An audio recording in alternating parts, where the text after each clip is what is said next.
Ready to move in premium triplex villas at Bachapalli APR Projects.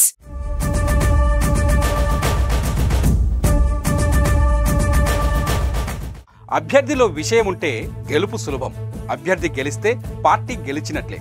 సరిగ్గా BJP కూడా ఇదే ఆలోచన చేస్తుంది. టీడీపీ జనసేన పొత్తుతో కమలం ఆంధ్రాలో ఆచితూచి అడుగులు వేస్తోంది. ఈ క్రమంలోనే ఉత్తరాంధ్రలో అత్యధిక శాతం ఉన్నటువంటి తూర్పు కాపులను ఆసరగా చేసుకొని అభ్యర్థిని ఎంపిక చేసింది. బీసీల్లో అత్యధికులు ఈ తూర్పు కాపులే. బీసీలో 5.5% ఉన్న సామాజిక వర్గం తూర్పు కాపులు. ఇలా ఉత్తరాంధ్రలో ఉన్నటువంటి తూర్పు కాపులను బీజేపీ వైపు మళ్లించి రాజకీయం చేయాలనుకుంటున్నారు. అలా చూస్తే బీజేపీ బీసీ మంత్రాన్ని కనుక పర్ఫెక్ట్గా వాడుకోగలిగితే ఉత్తరాంధ్రలో తమదే పైచేయి అవుతుంది. అందుకే ఇప్పుడు బీసీలందరినీ ఒక్కతాటిపైకి తీసుకొచ్చేందుకు కేంద్ర పెద్దలు మంత్రాంగం జరుపుతున్నారు.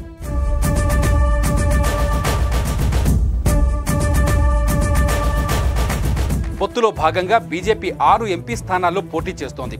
అందులో ఒకటి తిరుపతి ఎస్సీ నియోజకవర్గం, రెండోది అరకు ఎస్టీ నియోజకవర్గం, మూడోది రాజంపేట ఓసీలకిచ్చారు. అనకాపల్లి కూడా ఓసీలకే ఇస్తున్నారు. ఇక రాజమండ్రి ఎంపీ స్థానంలో ఏపీ బీజేపీ అధ్యక్షురాలు పురంధరేశ్వరి పోటీ చేయబోతున్నారు. మిగిలిన విజయనగరం పార్లమెంటు స్థానానికి బీసీ అభ్యర్థిని కనుక ప్రకటిస్తే ఖచ్చితంగా గెలిచే స్థానం అవుతుందని వ్యూహరచన చేస్తోంది బీజేపీ.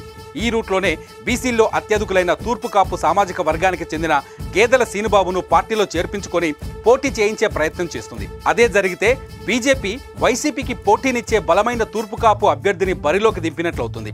టీడీపీ జనసేన నుంచి తూర్పు కాపులకు తగినన్ని సీట్లు ఇవ్వలేదన్న ఆరోపణలకు బీజేపీ చెక్ పెట్టినట్లుగా గేదెల సీనుబాబును రంగంలోకి దించనుంది.